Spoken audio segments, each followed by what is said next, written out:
Shabbat Shalom. Are you excited that you're doing this book? It's a little different. Mix it up a bit. A voice cries out in the wilderness. The question, why in the wilderness? For this reason, it is stated, it is common practice that when someone had a pearl in their hand and they lost it, where would they seek it, if not in the very place where they lost it? So I was talking to my son today, and he said to me, I said, what are you doing? And he said, I'm looking for my sunglasses. And I said, why? He goes, because I lost them. And I said, and where are you looking for them? He goes, where I had been. Where had the Israelites been? Wandering in the wilderness. Where had God been? In front of them, guiding them, with them. So too the Holy Blessed One lost Israel in the wilderness. As it is said, in this wilderness they shall come to a full end, and there they shall die. It's written in Numbers. So there is where God goes and seeks them. A voice cries out in the wilderness. We have the wilderness of our discontent, where we can cry out to Adonai. Or maybe not. Maybe we go inside. Maybe we cry in the shower. Maybe we scream in our car. But the point is that we actually cry out. When we cry out, that's what God needs. God needs to hear us cry out. So why? God can rescue us. God can redeem us. And that's what we're praying for in High Holy Days, that God, our rock and our redeemer, Adonai, will be there for us and to move from the throne where he's judging us to the throne of compassion and mercy. We are gathered here on this, our last Shabbat together before High Holy Days. Yes, in just 3 short weeks from today, it will be the Erev Rosh Hashanah. How fitting that we are amidst the 5th of the 7 Haftarot of consolation relating to finding and losing and finding God and each other. Last Shabbat, we discussed the concept of forgetting God and finding God. Some people had God and forgot all about God and went on their merry way. Other people never found God. Some people, everybody is searching. Everyone needs answers to why. And the point of the Shema is to go inside and see if we can find some of those answers inside ourselves. And the point of High Holy Days is to cry and to plead and to beat ourselves and to just do the work so that we can be ready to receive redemption, renewal, and to be ready to invoke for abundance of health and joy and happiness for the purpose of sharing for the coming year. This Shabbat, the 5th, it reflects God's search for us. As I said, we're all searching, but God created us as co-partners. God was both awesome and terrifying at the same time for the Israelites. We know that it was too much for them, and at one point they said to Moses, you talk to him. We can't take it. It's just too much. Now's our turn to open up the channel of conversation. At a time now in the month of Elul when our High Holy Day work should begin, we see God searching for us. How sad that we could have lost our way so much, fallen so far, and yet God, Avinu Elokeinu, our Father, our King, and our ultimate parent, never gives up. We must not give up on ourselves, on each other, on our community, on our country, on our world, most importantly, on God. We must not forget, and with the High Holy Days upon us, we must reach to find and know God. Or at least, we must reach to truly know ourselves. What do we want? What works for us? What's not working for us? So that as we look to the coming year, we can hope and we can pray and we can manifest the energy for a good, sweet new year. In life, we get what we put out, good or bad. People will do and be all kinds of crazy. How we react to that defines our reality. Are we going to let them drag us down? Are we going to beat ourselves up? Are we going to put too much stock in what they say? What we do, that tape in our mind and what goes round and round and round and round in our head, that affects our reality. So what we want to do is just push that aside. We want to turn it over on a platter, let go, let God, and we want to create a new reality for ourselves for the coming year. The Israelites did not react favorably to the trials and tribulations that were placed before them. At almost every turn, what do we know? They whined and they complained and they didn't appreciate the gift that they had been given. We can be that way as well.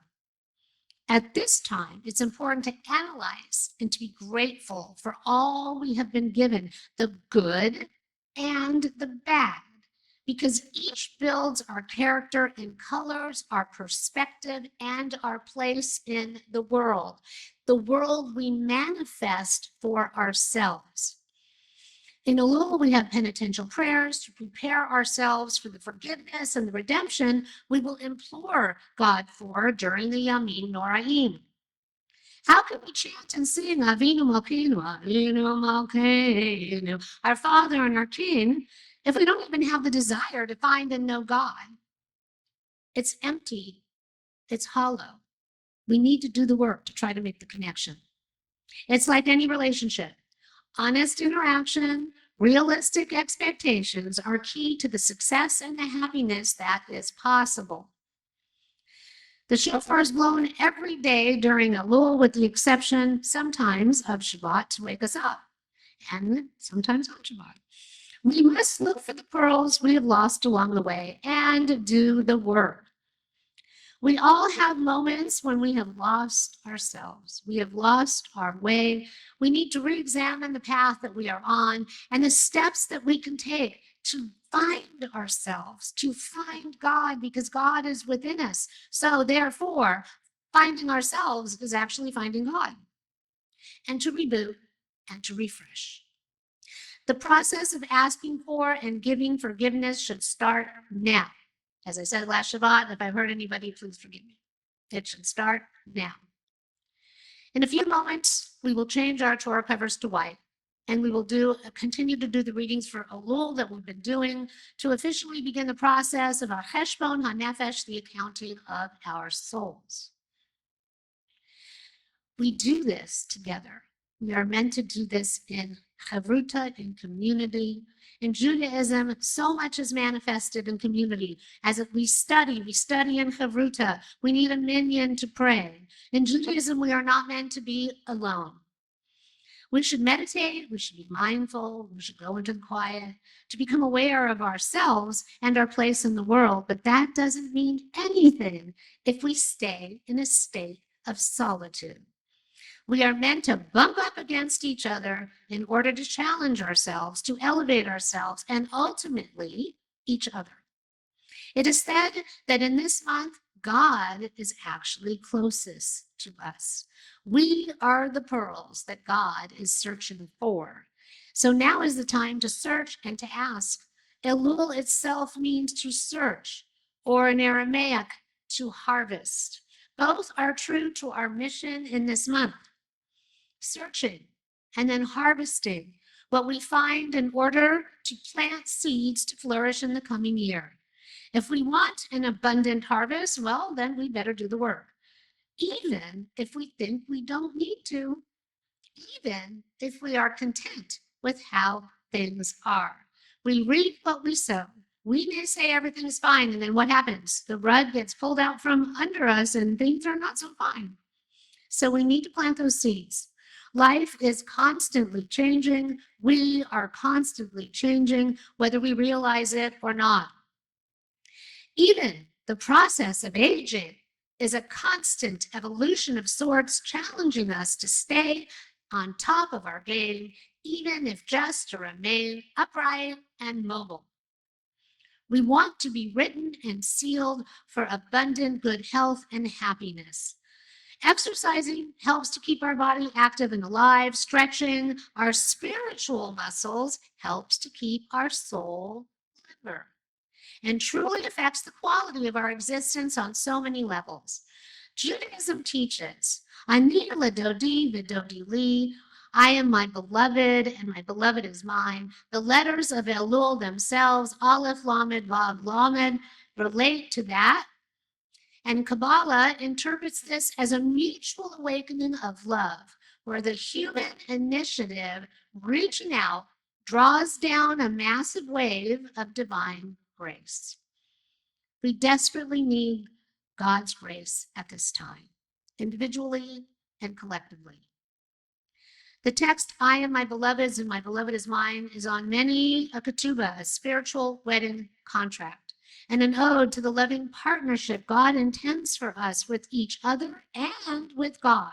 It is grounded in that mutual awakening in love that we so desperately need. The inner work that we do will open up our vessels to the cosmic alignment that is possible at this time. We are all busy. We can all be prone to procrastination. God sees this, God knows this. Therefore, we get a whole entire month. Actually, we get a little more, leading us right up to the holy days. Rosh Hashanah is on Shabbat this year, so there are prayers that we can't do.